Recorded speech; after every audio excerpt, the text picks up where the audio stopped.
सहनावतु सहनौ भुनक्तु सह वीर्यं करवावहै तेजस्विनावधीतमस्तु मा विद्विषावहै। ओम शांति शांति शांति।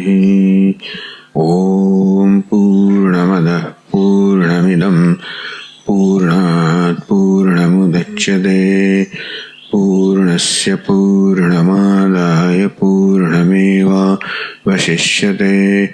ओम शांति शांति शांति। ओम आप्यायन्तु ममाङ्गानि वाक्प्राणश्चक्षुश्रोत्रमथो बलमिन्द्रियाणि च सर्वाणि सर्वं ब्रह्म उपनिषदं माहं ब्रह्म निराकुर्याम् मा ब्रह्म निराकरोत् अनिराकरणमस्त्वनिराकरणं मे अस्तु। तदात्मनि निरते यौपनिषत्सु धर्मास्ते मयि सन्तु। ओम शांति शांति शांति। श्रुतिस्मृतिपुराणानाम् आलयं करुणालयं नमामि भगवत्पादं शङ्करं लोकशङ्करं शङ्करं शङ्कराचार्यं केशवं बादरायणं सूत्रभाष्यकृतौ वन्दे भगवन्तौ पुनः पुनः। ईश्वरो गुरुरात्मेति मूर्तिभेदविभागिने व्योमवद्व्याप्तदेहाय दक्षिणामूर्तये नमः।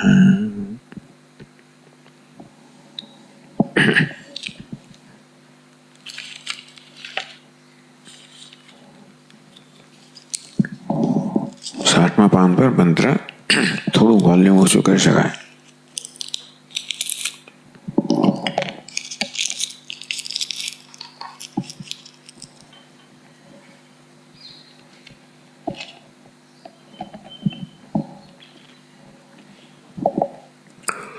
यस्य मतं तस्य मतं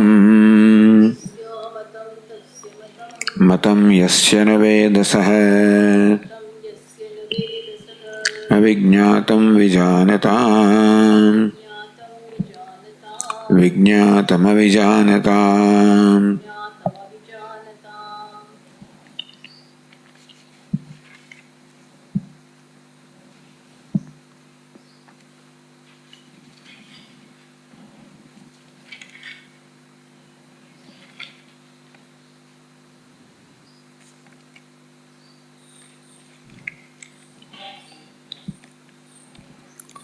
तो 57 पान पर आ मंत्र भाष्यનો प्रारंभ થયો। यस्यामतं तस्य मतं मतं यस्य न वेदसः यस्य अमतं तस्य मतं यस्य જેના માટે અમતમ બ્રહ્મ અમત છે અવિજ્ઞાત છે તસ્ય મતમ એને બ્રહ્મનું મત છે જ્ઞાન છે જેના માટે બ્રહ્મ અજ્ઞાત છે અવિદિત છે અમત છે અવિદિત છે એને બ્રહ્મનું જ્ઞાન છે। મતમ યસ્ય ન વેદસઃ જે બ્રહ્મને વિદિત માને છે। મત એટલે માનો જ્ઞાનનો વિષય। તો જેને મત માને છે વિદિત માને છે ને વેદસઃ એ જાણતો નથી। તો કહેવામાં યસ્યામતમિતિ શ્રૌતમ આખ્યાયિકાર્થ ઉપસંહારાર્થમ। ભાષ્યકાર કહેશે કે અત્યાર સુધી શ્રુતિ આપણને ગુરુ શિષ્યના સંવાદ રૂપે આખ્યાયિકા છે એનો અહેવાલ આપ્યો। હવે આખ્યાયિકાથી દૂર જઈને એ સમગ્ર આખ્યાયિકામાં જે કહેવામાં આવ્યું એનો ઉપસંહાર આ એક મંત્રમાં શ્રુતિ પોતે કરે છે. પેલું પણ શ્રુતિ વાક્ય જ હતા બધા, પણ શ્રુતિ ગુરુ શિષ્યના સંવાદ અહેવાલ આપતી હતી. હવે આમાં ગુરુનું કે શિષ્યનું આ વાક્ય કોઈ ગુરુનું પણ નથી કે શિષ્યનું પણ નથી, એટલે કહેવામાં કે આ શ્રુતિનું વાક્ય છે. શિષ્યાચાર્યોક્તિ પ્રત્યુક્તિ લક્ષણયા અનુભવયુક્તિ પ્રધાનયા આખ્યાયિકયા. આખ્યાય કેવી હતી? શિષ્યાચાર્ય ઉક્તિ પ્રયુક્તિ લક્ષણયા. શિષ્ય અને આચાર્ય ઉક્તિ અને પ્રયુક્તિ. શિષ્યની ઉક્તિ કેને શિતમ પતિદમ પ્રેષિતમ મનઃ. આચાર્યની પ્રત્યુક્તિ શ્રોતસ્ય શ્રોતમ મનસો મનોયત. વળી પાછું યદિ મન્યસે સ્વેદેતિ તો મન્યે વિદિતમ. આ પ્રકારે શિષ્યના આચાર્યની ઉક્તિ અને પ્રત્યુક્તિ ઉત્તર જેનું લક્ષણ છે એવી આખ્યાયિકા હતી. જો કોઈ વર્ણન ના થઈ, શિષ્ય કેવો તેના આચાર્ય કેવા હતા, કઈ જગ્યાએ થયું, કયા સંજોગોમાં થયું, એવું કોઈ આખ્યામાં વર્ણન નથી. કઠોપનિષદમાં આખ્યાયિકામાં બીજું ઘણું બધું વર્ણન છે. ગુરુજી કોણ હતા, શિષ્ય કોણ હતો, કયા સંજોગોમાં બેનું મિલન થયું, ઘણી વિગતથી આપ્યું છે. તો મુંડકો પણ આખ્યાયિકા છે, એમાં ગુરુ શિષ્યનું નામ છે. તો અહીં તો એવું કોઈ છે છતાં આખ્યાયિકા તો છે જ. એટલે શ્રુતિ સીધે સીધો ઉપદેશ આપી શકે હોત, અન્ય દેવતા દ્વિતાત અથો અવિદિતાત અધેય એવું કંઈ કહી શકી હોત. પણ એને બદલે એ જે ઉપદેશ છે આત્મતત્વનું નિરૂપણ છે આ પ્રકારે પ્રશ્ન અને ઉત્તરના રૂપમાં આપણે સમક્ષ ધરવામાં આવ્યું, જેથી આપણે સરળતાથી સમજી શકીએ. તો આ ઉક્તિ પ્રત્યુક્તિ કહો, પ્રશ્નનો ઉત્તર કહો, એમાં અનુભવ યુક્તિ પ્રધાનયા. તો એના પરિણામે શિષ્યનો અનુભવ કેવી રીતે?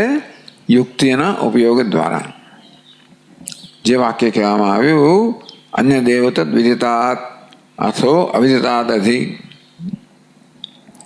વળી મીમાંસા કરવામાં આવી અને યુક્તિનો ઉપયોગ છેવટે એને અનુભવનો વિષય બનાવવામાં આવી. એ રીતે જ્યાં સુધી શિષ્યને એનો અનુભવ ન થયો તો આગમમાં જે કહેવામાં આવ્યું પરંપરાગત ઉપદેશમાં એ જ વસ્તુ આચાર્યએ એનું નિરૂપણ કર્યું પોતાના શબ્દોમાં. એને પછી શિષ્ય બરોબર ભગવાન પણ કહે છે એથી તે જ્ઞાનમાખ્યાતમ ગુહ્યાત ગુહ્યમહં પરમ વિમર્શ એતદ અશેષેણ વિમર્શ એતદ અશેષેણ વિમર્શ્ય. મેં તને જે કહ્યું એને સર્વ રીતે એના પર વિમર્શ કરીને પછી તું નિર્ણય પર આવ. આ રીતે સવિમર્શ કર્યો શિષ્ય અને એનું તાત્પર્ય સમજીને એને પોતાના જ્ઞાનનો અનુભવનો વિષય બનાવ્યો. આ રીતે પ્રત્યય ત્રય સંગતિ, આગમ આચાર્ય અને શિષ્ય આ ત્રણેય પ્રત્યેની સંગતિ. અભિજાતની આખ્યાયિકા વિશેષ પ્રકારની આખ્યાયિકા. તો એ આખ્યાયિકા દ્વારા આખ્યાયિકયા એ અર્થ સિદ્ધ. આ સમગ્ર આખ્યાયિકા દ્વારા જે અર્થ સિદ્ધ થયો, જે તત્વનું નિરૂપણ થયું, સહ શ્રૌતેન વચનેન આગમ પ્રધાનેન નિગમનસ્થાયેન સંક્ષેપત ઉચ્યતે. આ શ્રૌત વચનથી યસ્યામતમ તસ્ય મતમ શ્રુતિના આ વચનથી આગમ પ્રધાનેન, આગમની પ્રધાનતા છે, વેદનું વચન છે. શ્રુતિ યુક્તિ અનુભવ યુક્તિ પ્રધાન વચન નથી, પણ આ શ્રુતિ પ્રમાણ છે. એ તત્વનું નિરૂપણ કરનાર છે, તત્વને પ્રકાશિત કરનાર છે. તો આગમ પ્રધાન તો આચાર્ય પરંપરોપદેશ આગમ, ચાલો આચાર્ય પરંપરાથી ઉપદેશ એના આગમ કહેવાય. એની પ્રધાનતા એમાં છે નિગમન સ્થાનીય ઉપસંહાર રૂપેણ સમગ્ર સંવાદન ઉપસંહાર કરવામાં આવ્યો. સંક્ષેપત ઉચ્યતે એટલે નિશ્ચય કરવામાં, ઉપસંહાર એટલે નિગમન નિશ્ચય કરવામાં આવ્યો. તો જે સર્વ કહેવામાં આવ્યું નિશ્ચયના રૂપમાં વાક્ય કહેવામાં આવ્યું. એ બધા સંવાદમાં જે હતું સર્થ એ જ અર્થ કહેવામાં આવ્યો અને એના નિશ્ચયના રૂપમાં કહેવામાં આવે છે. તો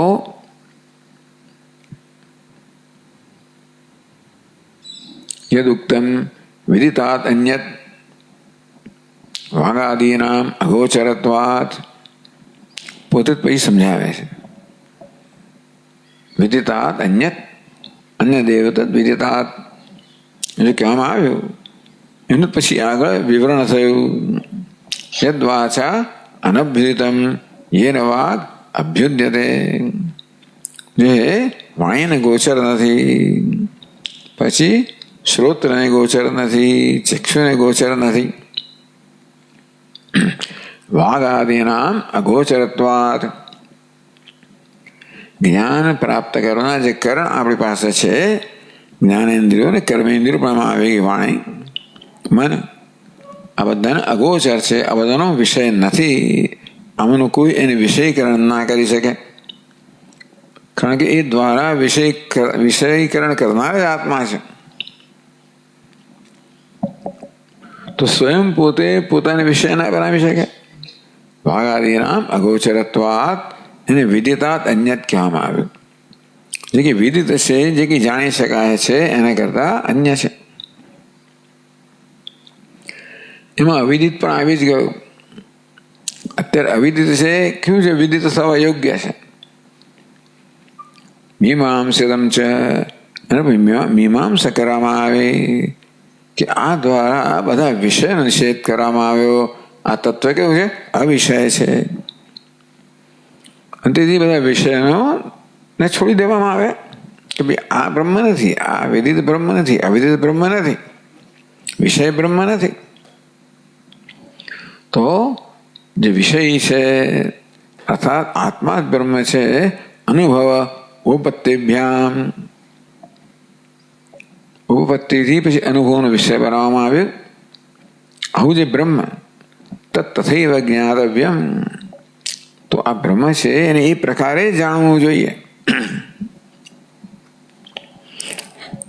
એ પ્રકારે જ જાણવું જોઈએ, બીજી કોઈ રીતે નહીં. કેમ? એટલે કહે છે યસ્યા મતમ તસ્ય મતમ, યસ્ય અમતમ તસ્ય મતમ. યસ્ય કોને માટે આ મત છે? જ્ઞાત છે. જે અજ્ઞાત છે, અમત છે, અવિદિત છે, એના વડે આ બ્રહ્મનું જ્ઞાન થયું છે. એને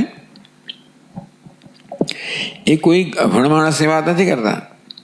યસ્ય વિદિશા પ્રયુક્ત પ્રવૃત્ત યસ્ય અમતમ, જેને વડે જેના માટે અમત છે, જેને કોને માટે?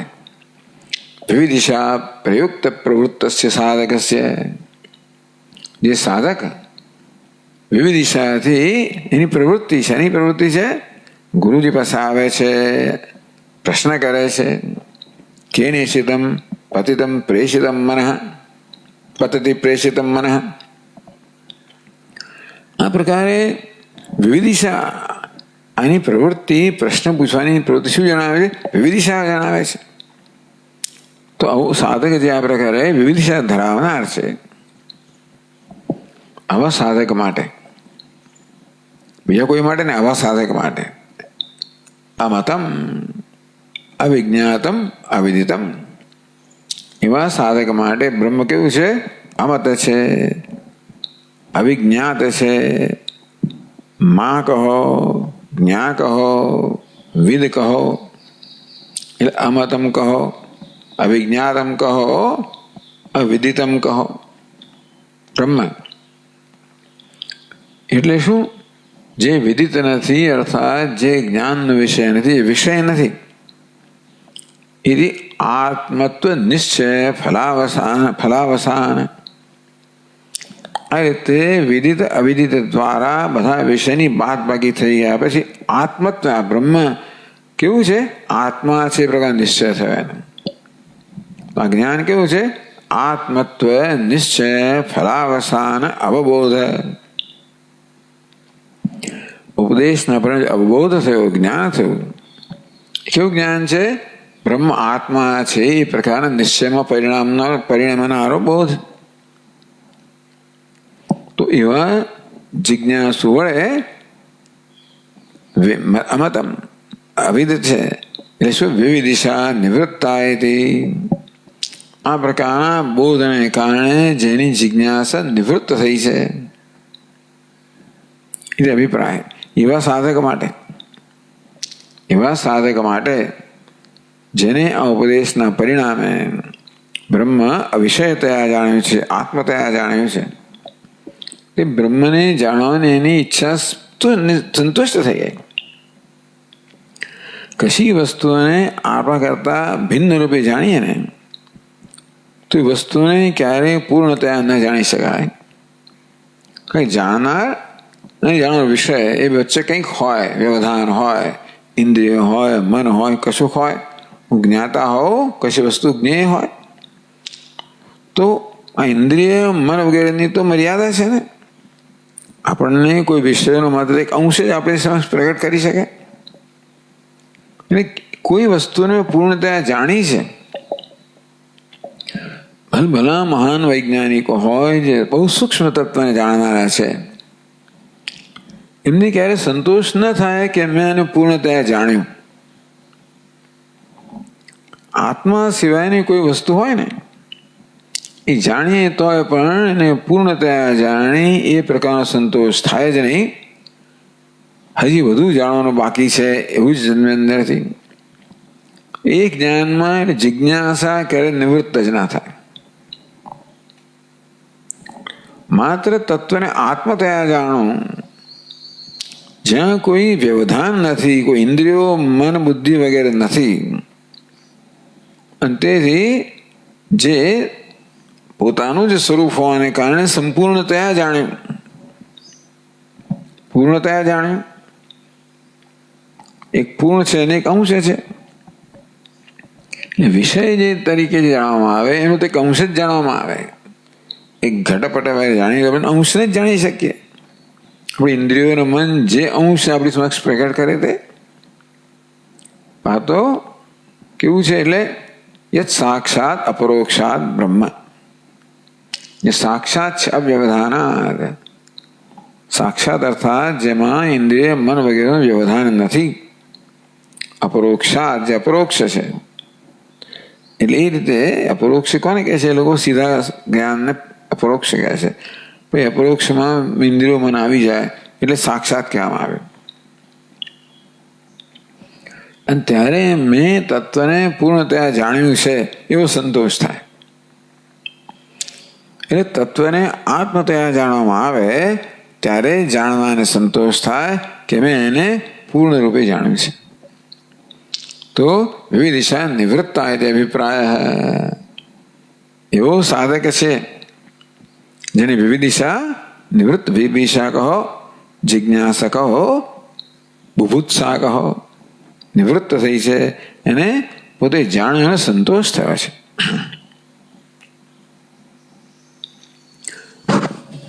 તસ્ય મતમ જ્ઞાતમ. ટૂંકમાં આવા સાધક માટે આ બ્રહ્મ કેવું છે? એને જાણ્યું છે, એના માટે જ્ઞાનનો વિષય છે. કહ્યું ભાષ્યકારે તેને વિદિતમ બ્રહ્મ યેન અવિષયત્વેન આત્મત્વેન પ્રતિબુદ્ધમ ઇત્યર્થ. આપણે જોઈ ગયા ને? હા, બરાબર છે. તો વિવિધિશા નિવૃત્તા એ અભિપ્રાય તસ્ય મતમ. એટલે એક ત્યાં ફૂલ સ્ટોપ છે પણ ન હોવું જોઈએ, કદાચ કોમા હોય તો ચાલે.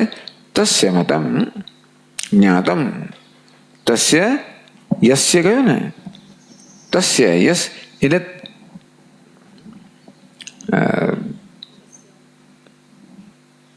યસ્યામતમ તસ્ય મતમ, યસ્ય ને તસ્ય. યસ્ય દ્વારા કહેવામાં કે આ સાધક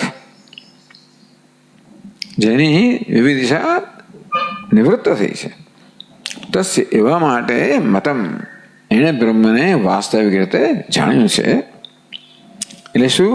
તેન વિદિતમ બ્રહ્મ યેન અવિષત્વેન આત્મત્વેન પ્રતિબુદ્ધમ ઇત્યર્થ. તેને વિદિતમ બ્રહ્મ, તેના વડે બ્રહ્મ જણાવ્યું છે, અર્થાત તેને બ્રહ્મનું જ્ઞાન થયું છે. યેન જેના વડે, જેને અવિષત્વેન, અવિષત્વ વિષય નથી, બ્રહ્મ વિષય નથી, તો શું છે? આત્મત્વેન. પણ અવિષયત્વનો કહેવું પડે એટલા માટે છે કે જ્યારે આ જિજ્ઞાસુ આવ્યો ત્યારે બ્રહ્મને વિષયતયા જ જાણવાની એવી જાતની કલ્પનાથી આવેલો. બ્રહ્મને જાણવા માંગુ છું પણ એ મત અન્ય છે ને, એ રીતે એને જાણવાનું છે, એ પ્રકારની કલ્પનાથી, એ પ્રકારની માનસિક સ્થિતિથી આવેલો.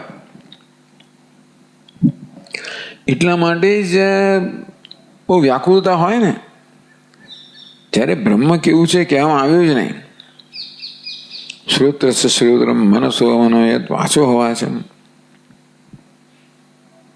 ન તત્ર ચક્ષુર ગચ્છતિ ન વાગ ગચ્છી ન મનઃ. મારે કઈ કહો તો ખરે કેવું છે?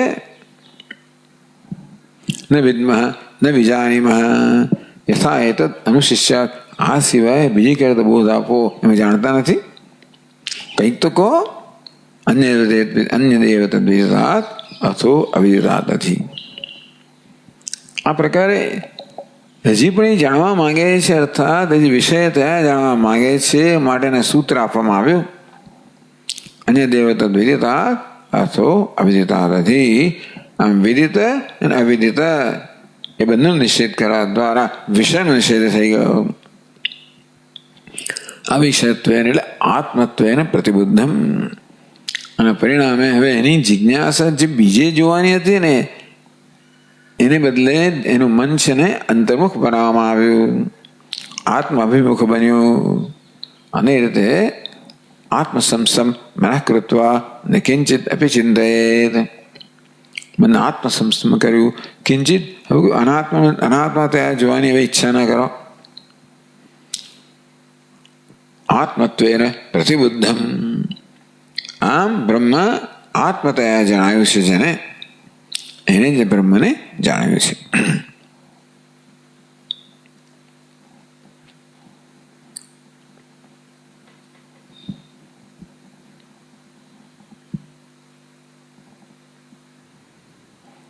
આનંદગીરી કહ્યું એક પાનમાં, વિચાર્યમાણે બ્રહ્મણ આત્મત્વેન પર્યવસાનાદ.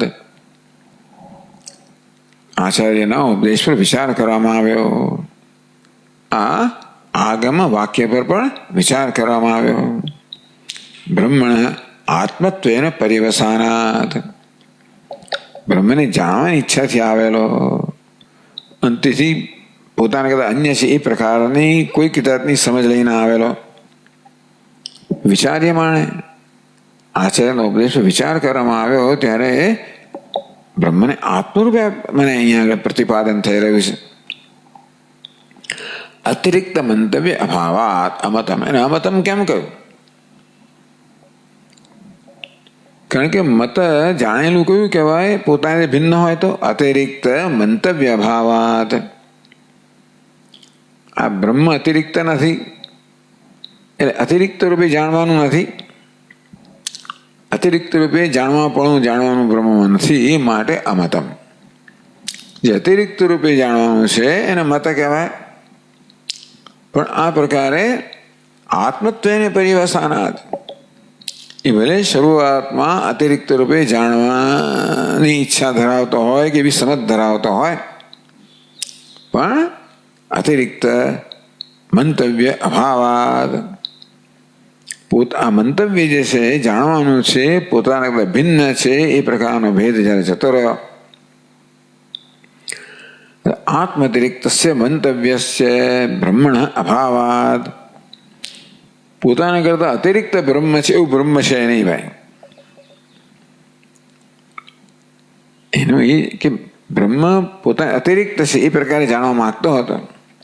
હવે એને જ્ઞાન થયું કે પોતાનાથી અતિરિક્ત એવું કોઈ બ્રહ્મ છે નહીં.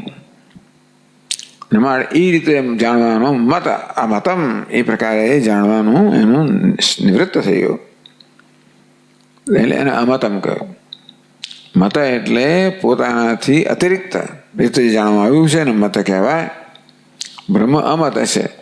અમત એટલે જ્ઞાત નથી એ રીતે, પરંતુ અતિરિક્ત રૂપે મત નથી એ પ્રકારે જાણ્યું. તો ભાષ્યકાર કહે છે સહ સમ્યકદર્શી યસ્ય વિજ્ઞાનાંતર. હવે પોતે કહે છે સહ સમ્યકદર્શી. આ જિજ્ઞાસુ છે કે આ સાધક કેવો છે? સમ્યકદર્શી, યથાર્થ જાણનારો છે. ભાઈ એની કસોટી કઈ? મને તત્વનું, બ્રહ્મનું, આત્માનું યથાર્થ જ્ઞાન થયું. એની કસોટી શું?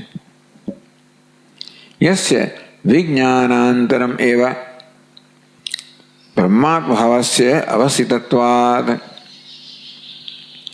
વિજ્ઞાનાંતરમ એવ, વિજ્ઞાન કહો, જ્ઞાન થયો કહો, અનંતરમ જ્ઞાન પ્રાપ્ત થાય પછી તરત જ બ્રહ્માત્મભાવસ્ય અવસ્થિતત્વાદ. તો પહેલી પાદમાં કહે છે અવસ્થિતત્વાદથી પૂર્ણતયા નિશ્ચિતત્વાદ. બ્રહ્માત્મભાવસ્ય અવસ્થિતત્વાદ પૂર્ણતયા નિશ્ચિતત્વાદ. બ્રહ્માત્મ ભાવ, બ્રહ્મ જ આત્મા છે એ પ્રકારનો, બ્રહ્મમાં જ આત્માપણું છે, આત્મામાં જ બ્રહ્મપણું છે. તો બ્રહ્મ આત્મા છે એ પ્રકારની અવસ્થા એને બ્રહ્માત્મ ભાવ કહેવામાં આવે. આત્મા જ બ્રહ્મ છે કે બ્રહ્મ જ આત્મા છે એ અવસ્થા. તો એ જ્ઞાન અવસ્થિતત્વાત નિશ્ચિતત્વાત, કે બ્રહ્મ જ આત્મા છે પૂર્ણતયા નિશ્ચિતત્વાત. પૂર્ણ રીતે નિશ્ચય થયો કે બ્રહ્મ જ આત્મા છે, આત્મા જ બ્રહ્મ છે. તો આનું નામ અને સમ્યક દર્શન કહેવાય કે જ્ઞાનના પરિણામે આ પ્રકારે બ્રહ્મ એ આત્મતયા જ આત્મા જ બની જાય છે. બ્રહ્મ એ વસન બ્રહ્મ અપ્યેતિ, જે બ્રહ્મ છે એ બ્રહ્મને પ્રાપ્ત કરે છે. સયો હોય તત્પરમ બ્રહ્મ વેદ બ્રહ્મયો ભવતી, એટલે બ્રહ્માત્મ ભાવ, બ્રહ્મ ભવનમ, બ્રહ્મ બની ગયો. બ્રહ્મ આત્મા બની ગયું કે આત્મા બ્રહ્મ બની ગયો? બનવાનું તો કહેવાનું છે. આ રીતે પૂર્ણતયા નિશ્ચિતત્વાદ, એમાં કોઈ પ્રકારનો સંશય વિપર્ય કે ન રહે કે હું જ આ બ્રહ્મ છું, બ્રહ્મ જ આત્મા છે, એમાં કોઈ પ્રકારનો સંશય કે વિપર્ય ન રહે. અર્થાત કેવું છે? પરિનિશ્ચિત જ્ઞાન કહો, પરિનિષ્ઠિત જ્ઞાન કહો. સર્વતઃ કાર્ય અભાવ. તો પછી પાદમાં કહે છે જ્ઞાતુમ અનવશિષ્ટત્વાદ વા. અને બે અર્થ કરવામાં આવ્યા. અવસ્થિતત્વાદ એટલે પૂર્ણતયા નિશ્ચિતત્વાદ, એટલે બ્રહ્માત્મ ભાવ, બ્રહ્મ જ આત્મા છે એનો પૂર્ણતયા નિશ્ચય થયો. અથવા જ્ઞાતુમ અનવશિષ્ટત્વાદ, કે બ્રહ્મને આત્મતયા જાણ્યું એટલે હવે જાણવાનું કશું બાકી રહેતું નથી. એ જિજ્ઞાસા નિવૃત્ત થઈ ગઈ. કે જાણવાનું બાકી ના રહે એટલે કંઈ કરવાનું બાકી ના રહે એવું કહેવા માંગે છે. શું થયું? નહીં, પૂર્ણતયા બ્રહ્મ આત્મા છે એવો પૂર્ણતયા નિશ્ચય થયો. અથવા જ્ઞાતુમ અનવશિષ્ટત્વાદ, કશું જાણવાનું બાકી રહ્યું નથી. બ્રહ્મને આત્મરૂપે જાણ્યું એટલે હવે કંઈ જાણવાનું બાકી રહ્યું નથી. એક તો આત્મા પૂર્ણ છું, બ્રહ્મ છું એવો નિશ્ચય થયો. સાથે હવે કંઈ જાણવાનું બાકી રહ્યું નથી. જે જાણવાનું હતું એ જાણી લીધું છે, એ જુદી વસ્તુ છે. જ્ઞાતુમ અનવશિષ્ટત્વાદ, અવશિષ્ટ બાકી રહ્યું, અનવશિષ્ટ બાકી ન રહ્યું. જ્ઞાતુમ અનવશિષ્ટત્વાદિતિ વા, એટલે કે હવે કંઈ જાણવાનું અવશિષ્ટ રહ્યું નથી, બાકી નથી રહ્યું. મેં બધું જ જાણી લીધું. તો નિશ્ચય જન્મ્યો કે હું જ બ્રહ્મ છું, પૂર્ણતયા નિશ્ચય જન્મ્યા. અને બ્રહ્મ સર્વ છે. તેથી મેં સર્વ જાણી લીધું. એ તદ્વા બુદ્ધિમાન સાત કૃતકૃત્ય ભાગ, એટલે કૃતકૃત્ય પણ થઈ ગયો. એ પણ કહે ભાષ્યકાર. આમ જિજ્ઞાસા નિવૃત્ત થઈ એટલે શું? બ્રહ્મને જાણ્યું તો ખરું, હવે કશું જાણવાનું બાકી રહ્યું નથી. બ્રહ્મને જાણ્યું એટલે બધું જ જાણી લીધું. એટલે પહેલા બ્રહ્મ જ આત્મા, હું જ બ્રહ્મ છું એ પ્રકારનો નિશ્ચય. એના કારણે હવે અન્ય કંઈ છે જ નહીં. એકમેવા દ્વિતીય. તેથી બ્રહ્મને જાણ્યું, આત્મરૂપે જાણ્યું એટલે હવે કશું જાણવાનું બાકી નથી.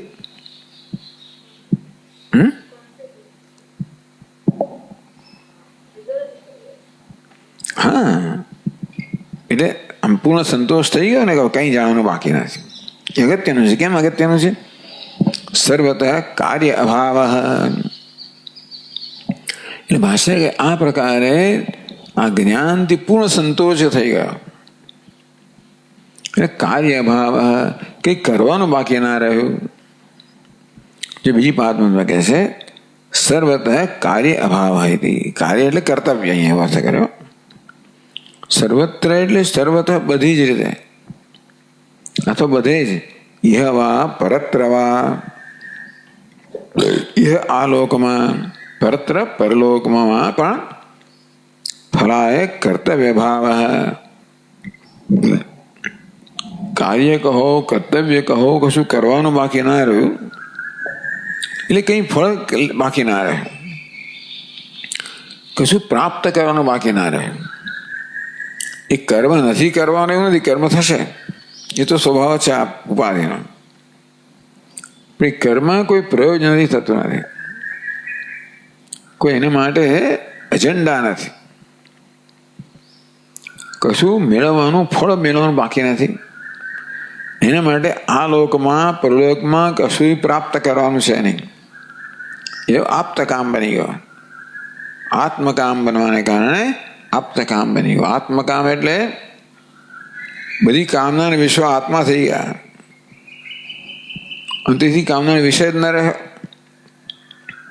અને આત્મા નિત્ય પ્રાપ્ત છે એટલે બધું પ્રાપ્ત છે. એટલે આપ્તકામ, બધી કામનાઓ પૂર્ણ થઈ ગઈ.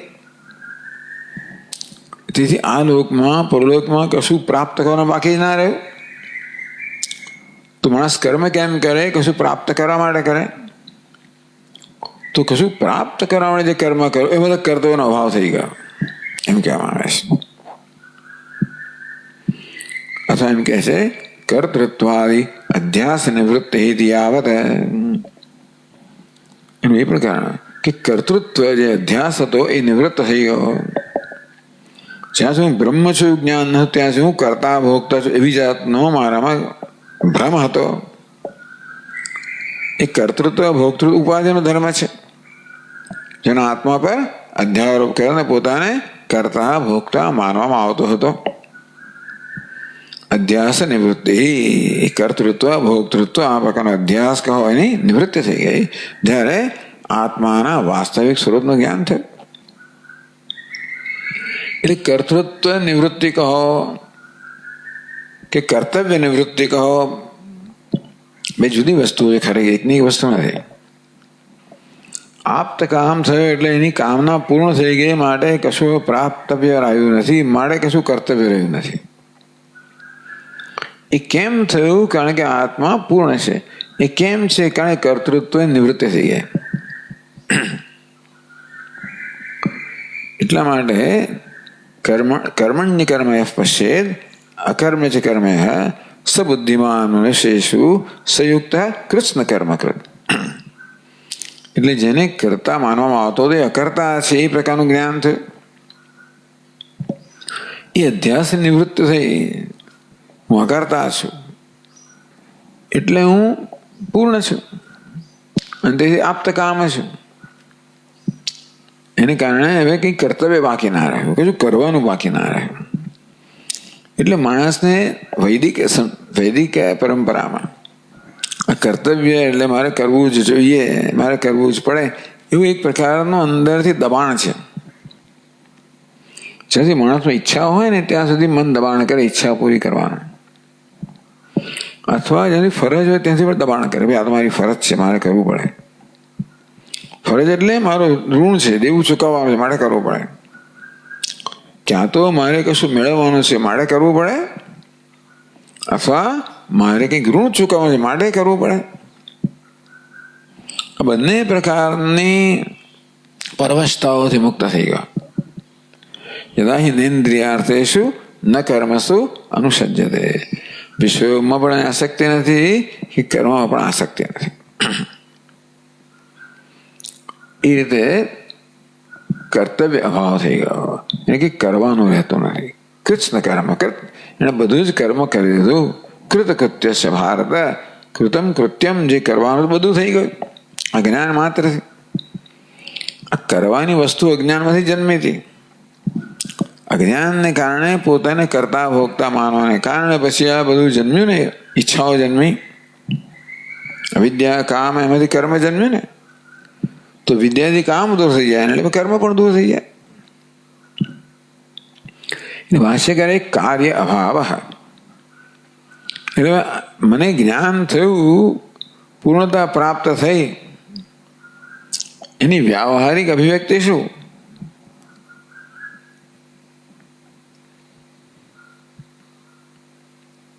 કે મને હવે કોઈ કરવાની પ્રેરણા જન્મતી નથી, કરવા દબાણ જન્મતું નથી. મારે કરવું જોઈએ એ પ્રકારના બધા પ્રકારના દબાણથી, પરવશતાથી મુક્ત થઈ ગયો. એને પણ મુક્તિ કહેવાય. અથવા કાર્ય અભાવ જે કહ્યું ને ભાષ્યમાં, એની બીજી પણ અહીંયા સમજ આપે છે. કાર્યસ્ય પ્રપંચસ્ય અભાવ. અજ્ઞાની માટે કાર્યનો અભાવ થઈ ગયો. કાર્ય એટલે ઉત્પન્ન થયેલું, એ રીતે કહેવાય. કાર્ય નથી, કર્તવ્ય કરો તો જ્ઞાનથી કર્તવ્યથી મુક્ત થયા. કાર્યનો અર્થ તમે જગત કહો. જગત કેવું છે? ઉત્પન્ન થયેલું છે, કાર્ય છે. કાર્ય છે પ્રપંચસ્ય, એ નામ રૂપાત્મક પ્રપંચ છે, એને પણ કાર્ય કહેવાય. એનો અભાવ થઈ ગયો એટલે શું? મિથ્યાત્વ નિશ્ચય વા. એટલે ભાષ્યકારે કાર્ય અભાવ એ જે શબ્દ પ્રયોગ કર્યો એનો આવો પણ અર્થ થાય કે કાર્યનો અભાવ. કાર્ય કર્તૃત્વ કર્તવ્ય કર્યું હોય તો એનો પણ અભાવ, અથવા કાર્યનો અર્થ આ નામ રૂપાત્મક પ્રપંચ કરો એનો અભાવ કહે મિથ્યાત્વ નિશ્ચય. હવે એને માટે રહ્યું નથી, સત્યતા રહી નથી. એ વાત આ બે પ્રકારની સમજ આપ્યા પછી કહે છે ટિપ્પણીકાર, પૂર્વમેવ તો સમ્યક. કાર્ય શબ્દનો અર્થ કર્તવ્ય કરો ને એ જ બધા યોગ્ય છે.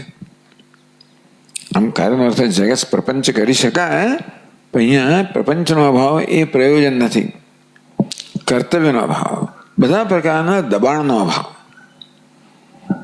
મુક્તિ એટલે બધા પ્રકારના દબાણથી મુક્તિ. દબાણ આંતરિક જ હોય છે. શું આંતરિક છે? મારે કરવું જોઈએ. કેમ કરવું જોઈએ? મારે મેળવવું છે એટલે, અથવા મારે ઋણ ચૂકવવાનું છે એટલે મુક્તિ. એ ત્યાં 3 નંબરની એક 3 નંબર હોવો જોઈએ વિપર્યાયથી. એ આપણે જોઈશું પાદનો. હવે જોઈએ પૂર્વમાં એવું તો સમ્યક, એવું ત્રીજી પંક્તિ હોય ત્યાં આગળ ફૂલ સ્ટોપ પછી એક નંબર 3 ઉમેરવાનો. ઉપર વાંચીએ ભાષ્યમાં તો વિપર્યયણ મિથ્યા જ્ઞાનો ભવતી. તો સમ્યકદર્શી ક્યારે કહેવાય? સમ્યક જ્ઞાન ક્યારે કહેવાય? જ્યારે કાર્યનો અભાવ થઈ જાય ત્યારે. જ્ઞાનના પરિણામે કાર્યનો કર્તવ્યનો અભાવ થઈ ગયો, એની કસોટી થઈ. જો ન થયું તો સમજવું કે હજી એને જ્ઞાન થયું નથી, હજી એનામાં કરવાની હજી જરૂરિયાત બાકી છે. અર્થાત કંઈ કામના છે, એટલે કોઈ કામનાનો વિષય છે, એટલે હજી એનામાં આત્માથી અન્ય કોઈ છે, આત્મામાં અધોરપ છે, એટલે કશીક વસ્તુને આત્મા માની બેઠો છે. એટલે કહે છે મિથ્યા જ્ઞાનો ભવતી. એને એમ હોય જ્ઞાન કે હું આત્માને જાણું છું. એ આત્માના જ્ઞાન પછી પણ હજી આ કરવાનું છે, પેલું કરવાનું છે, એ પ્રકારની હજી જાતની અંદર વૃત્તિ રહી જાય તો સમજવું કે બ્રહ્મ સિવાય બીજી કશી વસ્તુને આત્મા માનવામાં આવે છે. એટલે હજી પૂર્ણતા જન્મી નથી, અપૂર્ણતા હજી રહી છે આત્મજ્ઞાન પછી પણ. જો અપૂર્ણતા રહી હોય તો કામ ના રહે તો કર્તવ્ય રહે. એટલે કશીક અપૂર્ણ વસ્તુને આત્માને અપૂર્ણ માનવામાં આવે, કોઈ અધ્યાસ એના પર થતો હોય એનો થઈ કે એ આત્માનું યથાર્થ જ્ઞાન નથી. એ કેવું છે? વિપરીત જ્ઞાન છે, મિથ્યા જ્ઞાન છે, ભ્રમ છે. ભાષ્યકારે આ વસ્તુ પણ કહી કે જિજ્ઞાસા નિવૃત્ત થાય, બ્રહ્મ હું છું પૂર્ણતયા એવો નિશ્ચય જન્મે, પરિણામે પૂર્ણ સંતોષ જન્મે. આત્મની એવ આત્મના તુષ્ટ પ્રજાહાતિ યદા કામાન સર્વાન પાર્થ મનોગતાન. બધા પ્રકારની કામનાઓ આપોઆપ જ નિવૃત્ત થઈ જાય, કારણ કે આત્મની એવ આત્મના તુષ્ટ, તે સ્વયં પોતાનાથી સંતુષ્ટ છે. યસ્ય મતમ તસ્ય મતમ, એવો અર્થ સમજાવ્યો.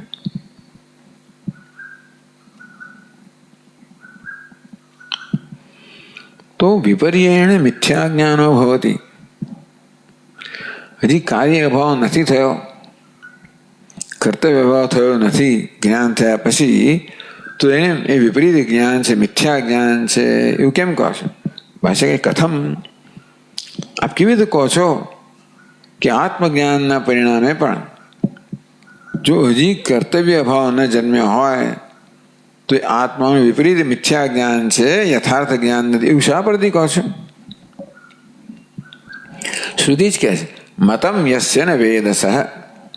એનો તે જ કે આત્મા સિવાયની કશી વસ્તુ, એટલે આત્માને હજી બ્રહ્મને વિષય તરીકે જાણવામાં આવ્યું છે.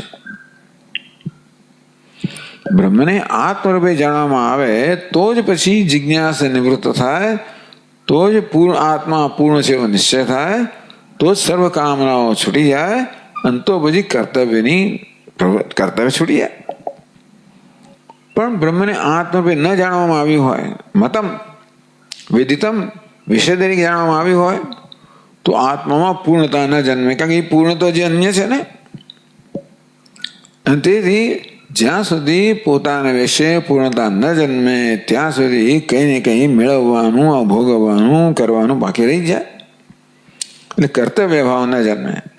જો જ્ઞાનના પરિણામે કર્તવ્ય ભાવ ન જન્મ્યો હોય તો આત્માનું યથાર્થ જ્ઞાન નથી, હજી આત્માને અધૂરો માનવામાં આવે છે, એ મિથ્યા જ્ઞાન છે. એ કેમ કહો છો? મતમ યસ્ય ન વેદસઃ. મતમ વિદિતમ જ્ઞાતમ મયા બ્રહ્મેતિ યદિ મન્યસે સ્વેદેતિ. આગળ જેને સ્વેદ કહેવામાં આવ્યું ને એને અહીંયા મતમ કહેવામાં આવે છે. સુષ્ઠ વેદ, હું બ્રહ્મને સારી રીતે જાણું છું.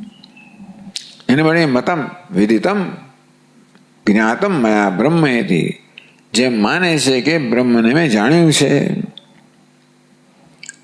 એ કેવી રીતે જાણ્યું છે? વિષયતા જાણ્યું છે. ઇતિ યસ્ય વિજ્ઞાનમ, કે મેં બ્રહ્મને જાણ્યું છે, એ પ્રકારનું જેનું જ્ઞાન હશે, સ મિથ્યાદર્શી.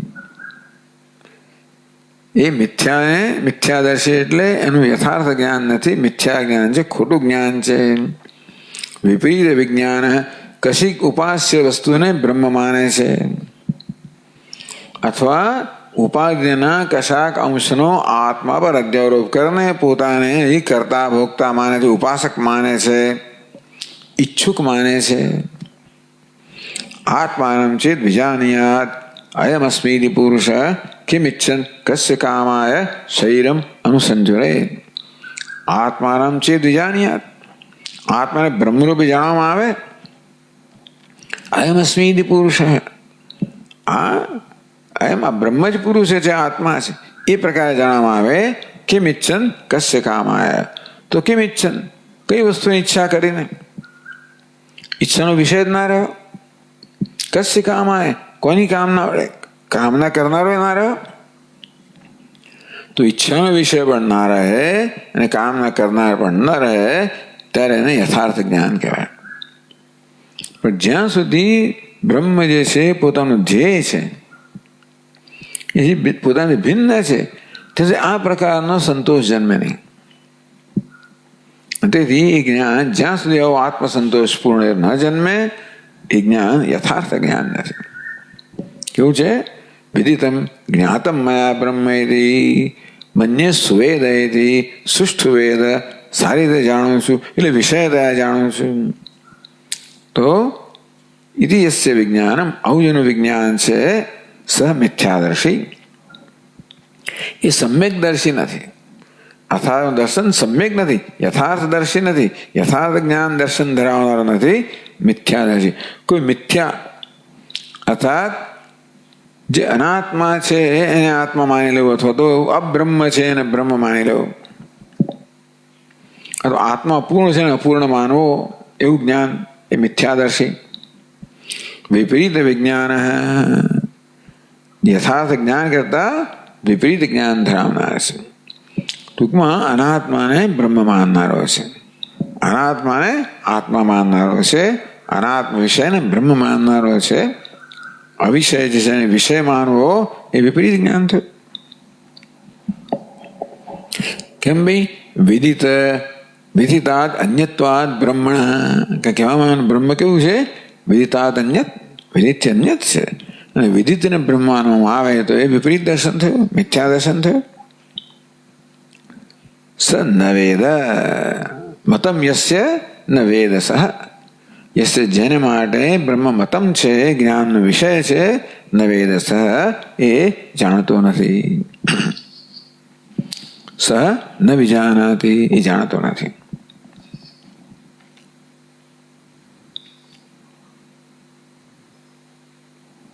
તો ત્રીજી પાદનો થઈ ગઈ વિપર્યણેથી કાર્યભાવ અભાવે તુ ઇતિ આવત. એ કાર્ય અભાવ થઈ જાય. વિપરીત એટલે શું? કાર્ય અભાવનો અભાવ. સમજ પડે? કાર્ય અભાવ અભાવે. જો જ્ઞાની પુરુષ કેવો છે? સર્વતઃ કાર્ય અભાવ. એટલે વિપરીત શું? કાર્યના અભાવનો અભાવ, એટલે કાર્યનો ભાવ, એ કાર્ય રહી જવું એવું.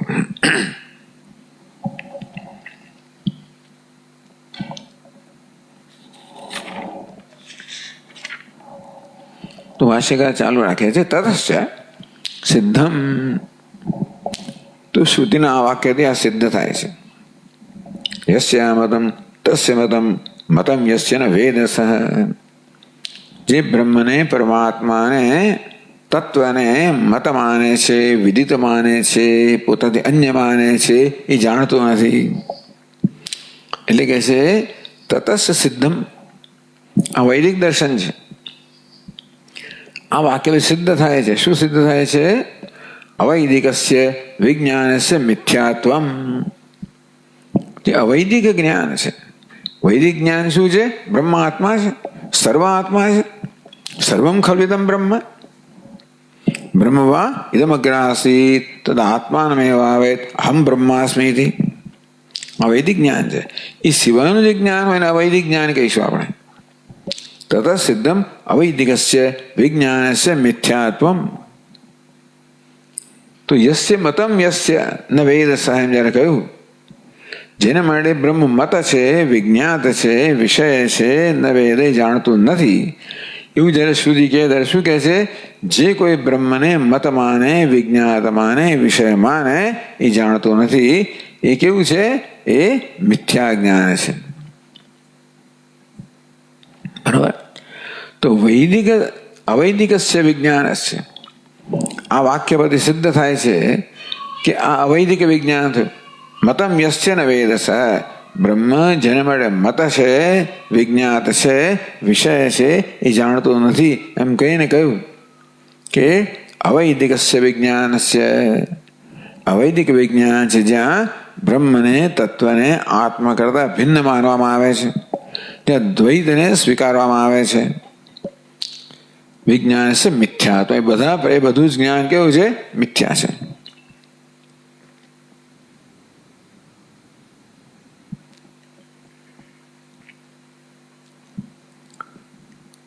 કેમ કહું છું મિથ્યા છે?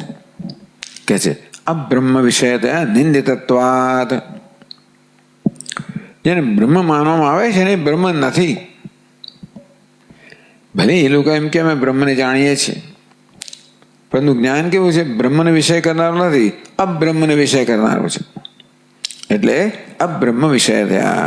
એ જ્ઞાનનો વિષય કયો છે? બ્રહ્મ નહીં, અબ્રહ્મ. જે બ્રહ્મ નથી એને બ્રહ્મ માનવામાં આવે છે. ઉપાસ્યને કશાક જગતને કંઈક બ્રહ્મ માનવામાં આવે છે, કશીક વસ્તુને. આત્મા સિવાયની કશી અન્ય વસ્તુને બ્રહ્મ માનવામાં આવે તો અબ્રહ્મ વિષય થયા. એ જ્ઞાનનો વિષય બ્રહ્મ નથી, અબ્રહ્મ છે. બ્રહ્મ સિવાયનું કંઈક છે. એટલે બુદ્ધિને આત્મા માનવું, બ્રહ્મ માનવું, કે જગતને બ્રહ્મ માનવું, કોઈ દેવતાને બ્રહ્મ માનવું વગેરે એ કેવું છે? અબ્રહ્મ વિષય થયા. એ જ્ઞાન બ્રહ્મને વિષય કરનારું નથી. જે બ્રહ્મ નથી એને વિષય કરનારું છે. એ માને છે કે હું જાણું છું, એટલે કેવું છે? મિથ્યાત્વ. એ જ્ઞાન મિથ્યા છે. તો અબ્રહ્મ વિષય નિંદિતત્વાत्. આવા જ્ઞાનની નિંદા કરવામાં આવી છે. તો જો ચોથી પાદનોદમાં કહે છે,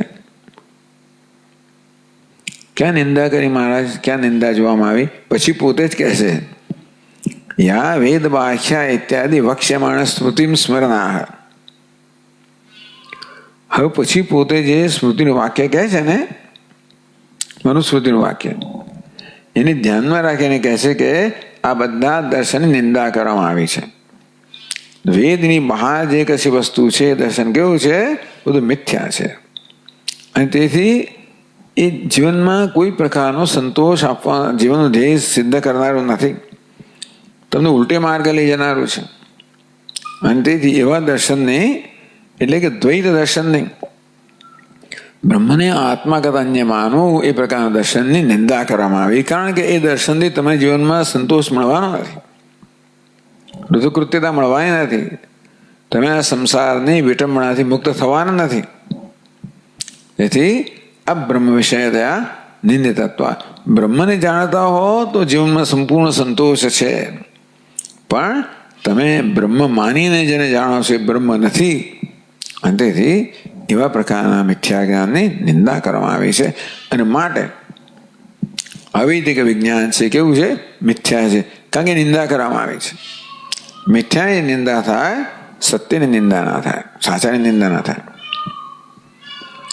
કર્મણી અકર્મ યઃ પશ્યેત અકર્મિત કર્મ સબુદ્ધિમાન મનુષ્ય. ભગવાન કહે છે કે જે કર્મમાં અકર્મના દર્શન કરે છે, અકર્મમાં કર્મના દર્શન કરે છે, એ બુદ્ધિમાન છે.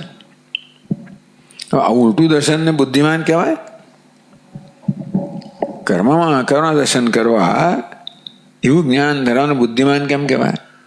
ભગવાન ઉલટું જોવાનું કહે છે ને, એવું થયું ને? આ તો કે નહીં, આપણે ઉલટું જોઈ રહ્યા છીએ. જેને કર્મ માનીએ છીએ એ અકર્મ છે, અકર્મ માનીએ છીએ એ કર્મ છે, એવું ભગવાન કહી રહ્યા છે. તો યથાર્થ દર્શન થાય. એ સમયે પહેલા નિંદા થાય.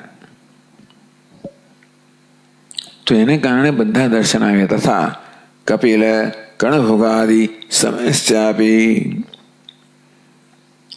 તો આ તો વેદની બહારની સ્મૃતિ જે છે તો નિંદા થઈ જ ગઈ. તો કે છે ભાષ્યકાર, શ્રુતેશ્ચ યા વેદ વાક્યા શ્રુતય યાસ્યકાશ્ચ કુદ્રષ્ટય સર્વાસ્તા નિષ્ફલા પ્રોક્તા તમો નિષ્ઠા હિ તાસ્મૃતા. યા વેદ વાક્યા શ્રુતય. વેદને શું કહેવાય? શ્રુતિ કહેવાય. આ સ્મૃતિ છે ને એનું મૂળ શ્રુતિમાં જ હોવું જોઈએ. તો સ્મૃતિ ત્યારે પ્રામાણ્ય પ્રાપ્ત કરે જ્યારે એ શ્રુતિ એનું મૂળ શ્રુતિમાં હોય. સ્મૃતિ શ્રુતિ પર આધારિત હોય તો જ સ્મૃતિને પ્રામાણ્ય મળે. ભગવદ્ ગીતા લોકો શ્રુતિ કહે. એ પ્રમાણ ક્યારે હોય? જ્યારે ભગવદ્ ગીતા શીખવે છે એ શ્રુતિનું જ જ્ઞાન હોય.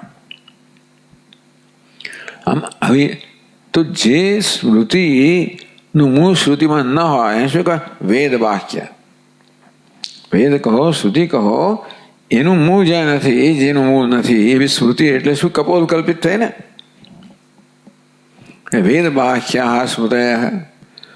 બધી ઘણી એવી સ્મૃતિઓ હોય જે વેદ બાહ્ય છે, વેદ શીખવાડે કરતા ઉલટું શીખવાડતી હોય. યાસ્ય કાશ્ચ કુદ્રષ્ટય. એ સિવાય બીજા સિદ્ધાંતો બધા હોય જે કુદૃષ્ટિ છે, યથાર્થ દૃષ્ટિ નથી, વિકૃત દૃષ્ટિ છે, કુદૃષ્ટિ છે. તત્રૈવ વિંશતિ આત્માનમ કેવલમ તત્રૈવ સતિ તત્રૈવ આત્માનમ પશ્યત્યકૃત બુદ્ધિત્વાદ ન સ પશ્યતિ દુર્મતિ. હા, એટલે ન્યાયમ વા વિપરીતમ વા તસ્યૈતે પંચહેતવઃ તત્રૈવં સતિ આત્માનમ કેવલમ. તો એવા આત્મા જે અકર્તા છે, જે કર્તા માને છે, એ ન પશ્યતિ, એ જોતો નથી. તો આવી બીજી કુદ્રષ્ટિઓ છે. ટૂંકમાં આવી દ્રષ્ટિ છે જે વળી આ વેદને અનુકૂળ નથી, અનુરૂપ નથી. એ શ્રુતિને બીજા બધા ટૂંકમાં બહુ આ બધી દ્રષ્ટિઓ છે ને બધી એને કુદૃષ્ટિ કહેવામાં આવે. યાસ્ય કાસ્ય કુદૃષ્ટય સર્વાસ્તા નિષ્ફળા પ્રોક્તા, આ બધાને નિષ્ફળ કહેવામાં આવે, તો કોઈ ફળ નથી આપતી. તમો નિષ્ઠા એ તાસ્મૃતા, તમો નિષ્ઠા એ અજ્ઞાનમાં નિષ્ઠ છે, અજ્ઞાનનું મૂળ છે. સમ્યક જ્ઞાનમાં નિષ્ઠ નથી, અજ્ઞાનમાં નિષ્ઠ છે. કયું છઠ્ઠી પાદમાં તમો નિષ્ઠા હતી અજ્ઞાન મૂલકત્વે મિથ્યાભૂતા હતી આવત. માત્ર વેદ સમ્યક જ્ઞાન પ્રદાન કરે છે. એ સમ્યક જ્ઞાન પર આધારિત જે સ્મૃતિ હોય કે જે સિદ્ધાંત હોય એ યોગ્ય યથાર્થ છે. એ સિવાય પોતાની કલ્પનાથી જે આવેલું છે એ કેવી છે, કુદૃષ્ટિ છે, નિષ્ફળા, એનું કોઈ ફળ નથી, અર્થાત જીવનના પુરુષાર્થને સિદ્ધ કરનારો નથી. કેમ તમોનિષ્ઠા ને તમોનિષ્ઠા કહેવામાં આવી? એમને અજ્ઞાન મૂળત્વેને અજ્ઞાનમાં નિષ્ઠા કહેવામાં આવી. નિષ્ઠા એટલે મૂળ, અજ્ઞાનનું મૂળ છે, અજ્ઞાનમાંથી જન્મેલી છે, આ બધું કહેવામાં આવ્યું. એમ કરીને અવૈદિકસ્ય વિજ્ઞાનસ્ય મિથ્યાત્વ, અવૈદિક વિજ્ઞાન છે એ મિથ્યા છે, કારણ કે એવા વિજ્ઞાનની નિંદા કરવામાં આવી છે આ વાક્યમાં. તો ચાલો, સ્મૃતિ તો ખરી, એ સિવાય કહે છે ભાષ્યકાર કપિલ કણભુગાદિ સમયસ્યાપી. કપિલ સમય, સમય એટલે સિદ્ધાંત. જો પાંચમી ફૂટનો સમયસ્યથી દર્શનસ્ય, સમય કહો, દર્શન કહો, સિદ્ધાંત કહો. એક તો કપિલ મુનિનો સાંખ્ય સિદ્ધાંત, કપિલ સાંખ્ય શાસ્ત્રના રચયિતા છે. કણભુગ કે કણાદ કહો, વૈશેષિક શાસ્ત્રના રચયિતા છે. એટલે કપિલ કહો, કણાદ કહો, કણભુગ કે કણાદ બે એક જ વસ્તુ થઈ. કણ ખાનારને કણાદ કહેવામાં આવે. કણમત્તી કણાદ કે કણમ ભૂંગતે કણભુગ. એટલે આપણા ખેતરની અંદર જે બધા પાક લણ્યા પછી જે કંઈ પડી રહ્યા હોય ને પેલા કણો, એ વીણીને એમાંથી ગુજરાન કરનાર, એટલું જ ખાનાર, એવા તપસ્વી હતા, મુનિઓ હતા. એટલે એને કણભુગ કહેવામાં, કણાદ કહેવામાં આવતા હતા. પણ જે હોય તેમનું વૈશેષિક દર્શન છે, કપિલ મુનિનું સાંખ્ય દર્શન છે. સમય હિસાબે આ દર્શન જે છે એ બધું, પણ આ બધા દર્શનમાં જે કંઈ વિગતો હોય તો હશે, મૂળ વસ્તુ આ દર્શન છે ને જગતને સત્ય માનવા પર રચાયેલું છે. સાંખ્ય કહો એ પણ પુરુષ અને પ્રકૃતિ આ બેને સ્વતંત્ર સિદ્ધાંત માને છે. પુરુષ તો સત્ય છે, પ્રકૃતિ પણ સત્ય છે. અંતે આ વૈશેષિક લોકો પણ જગતને સત્ય, 7 પદાર્થો છે એમ કરીને જે બધી બહુ ખૂબ વિસ્તારથી વર્ણન થાય, એ બધું સત્ય છે. નૈયાયિકો બધા સત્ય માને. એટલે સાંખ્ય, વૈશેષિક, નૈયાયિક, યોગ, પૂર્વ મીમાંસા, આ બધા લોકો જગતને સત્ય માને છે. તેથી દ્વૈત પર રચાયેલું છે. વેદની દ્રષ્ટિઓ દ્વૈત છે, એ સિવાયની બધી દ્રષ્ટિઓ. એટલે એ વેદ બાહ્ય સ્મૃતિ ના કરાવે, એ વેદને મૂળ પ્રમાણ માને છે. વેદના કેટલાક વાક્યો પરથી એ લોકો રચાયેલા છે. બધી કુદ્રષ્ટિ છે, અને માટે પણ કેવી છે, બધી મિથ્યા છે. તો કપિલ તથા કપિલ કણભોગાદિ સમસ્યાપી વિદિત બ્રહ્મ વિષયત્વાત, એ પણ જે વિદિત છે, આ જગત છે, એના પદાર્થો કહો, એ બધાને સત્ય માને છે. એના માટે એ પણ વિદિતને જ બ્રહ્મ માને છે. તો બ્રહ્મને વિદિત માને છે. બ્રહ્મ કહો પરમાત્મા કહો જે કી શબ્દ વાપરતા હોય અનવસ્થિત તર્કજન્યત્વાત. આ બધું શેમાંથી આવી છે? બધી દર્શનો તર્કમાંથી આવેલા છે.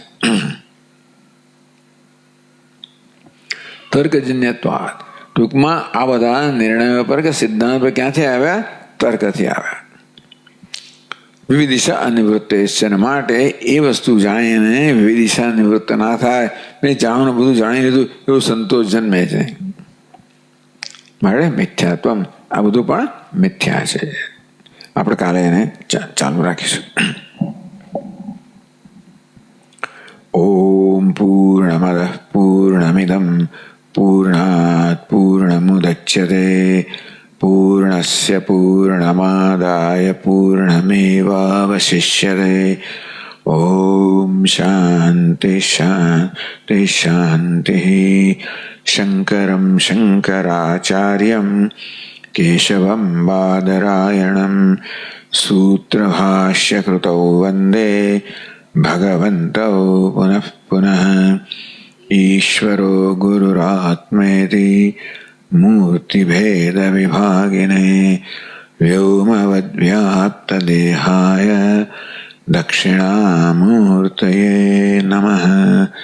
ઓમ શાંતિ શાંતિ શાંતિ. હરિ ઓમ. શ્રી ગુરુભ્યો નમઃ. હરિ ઓમ.